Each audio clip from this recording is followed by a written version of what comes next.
Okay, guys. Um, so this is your first video of mine you're watching.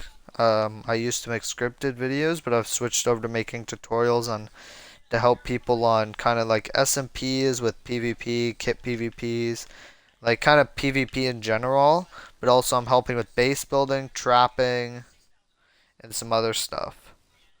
So, personally, I say usually when I build bases, you kind of want to build it deep. So you kind of want to go down all the way to oh, we'll place a block there. You kind of want to go down all the way to negative 54. I personally like going to down to negative 54. This could even be like your starter base kind of. The thing is this is diamond level and people can't see your username from this deep. Even if you want to, you could build it around like negative 20 something because you can't see your username there, and many people don't mine around that area, that Y level. I'm gonna get some torches so you guys are able to see what I'm doing. I can just do this slash e. Oh my bad. Slash effect. Add us night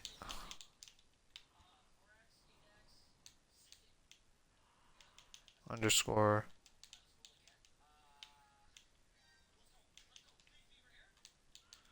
vision. So I can just have like perm night vision for this.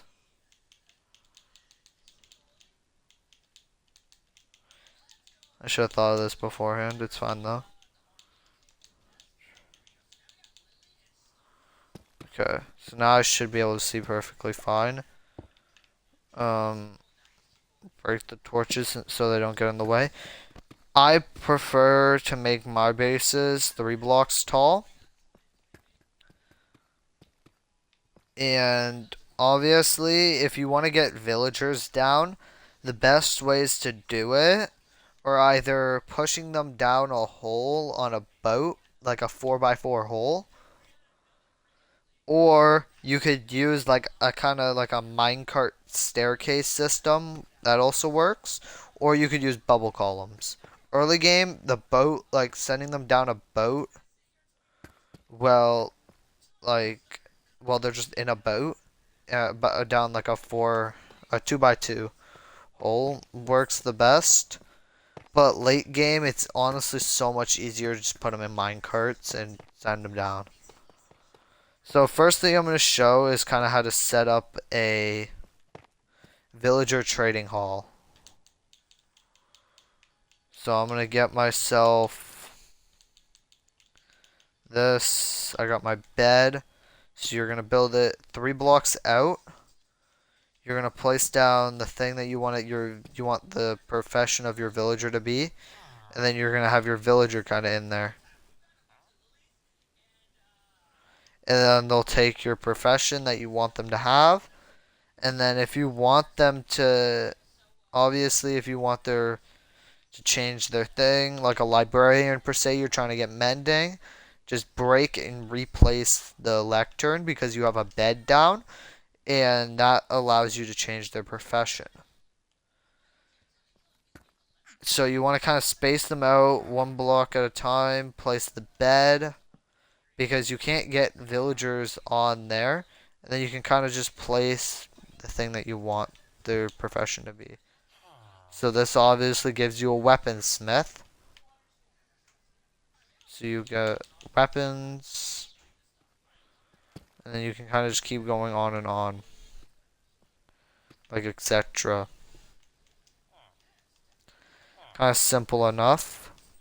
Just place the villager.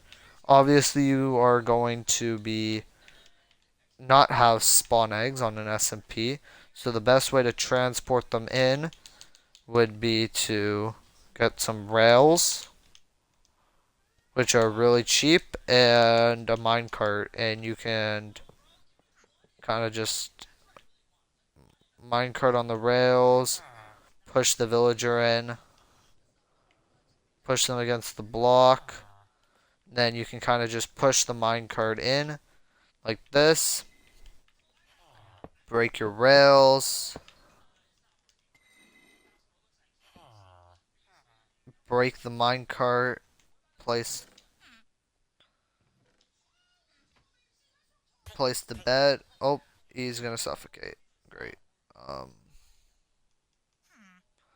but you obviously see what I mean. You could even just mine the blocks out on top of them,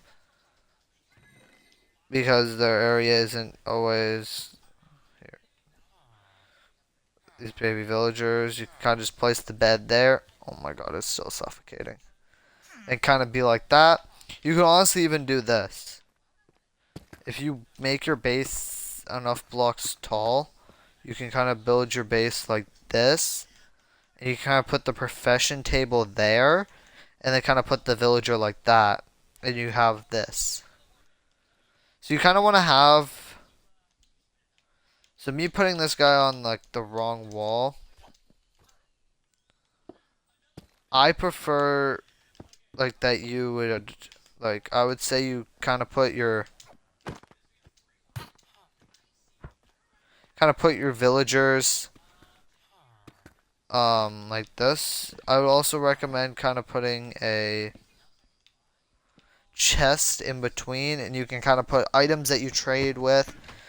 And then if you get like a villager that has mending, put a sign that says mending, like prot for librarian, so you don't gotta like look through them. And you can kind of keep all your villagers on one wall. Or you can even have like an entire hallway, kind of like this, just full of villagers.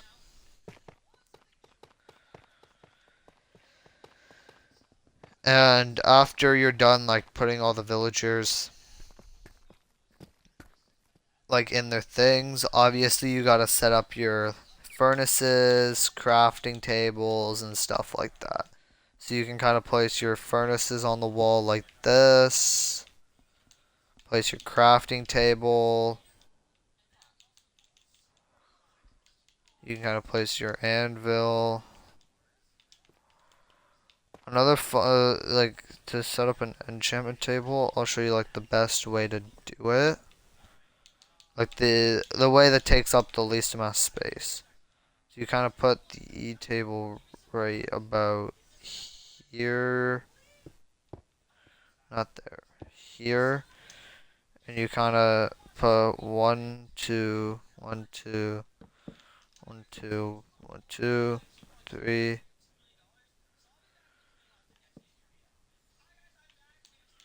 And that's 24 levels. But you can kind of just like put 3 on that row up there, I believe. Hold up.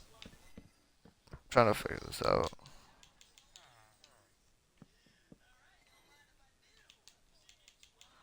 Then Oh, Danger leaving us for D1 day.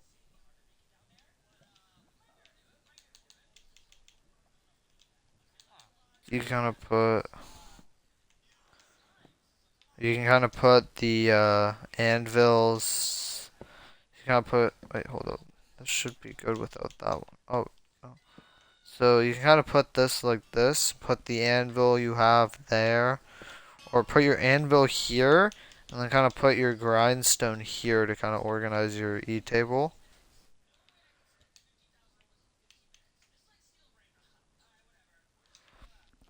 And kind of do something like this. This is kind of small, little compacted base. But it gets the job done on SMPs. So you can have your villagers there, villagers here. You got your E table. You got your ender chest. You can kind of give yourself a little chest system. Right against the wall here, kind of. Actually, you know what? Obviously, yes, your furnaces and stuff are going to give it away. So you don't really want to have furnaces and stuff like this. Kind of in your base, like regular chests. There's this new thing, copper chests. They don't show up on pie chart. So you're able to place down copper chests and they won't show up on the pie chart when people are searching for bases. Obviously, no enchant table, none of these, none of this. But you can always just place these down and leave them like this. I don't believe lecterns, grindstones, or blast furnaces are spottable, but I do not believe anvils, grindstones are, or lecterns. So this is kind of like a small little compacted base. I know for a fact enchantment tables are, and ender chests are, and regular chests. So this is kind of like how you could set it up. And then I'll show a tutorial on kind of how to make your base look nice. So I'll show like different kind of like blendings you could do with blocks that kind of like would look good together and stuff. But the next tutorial that will come out will be a trapping tutorial after this little base one, okay? So I hope this guy helps you guys with your little bases on SMPs and stuff. Fixes it up, helps you like kind of compact your base so it's not super big and it's like not as easy to find.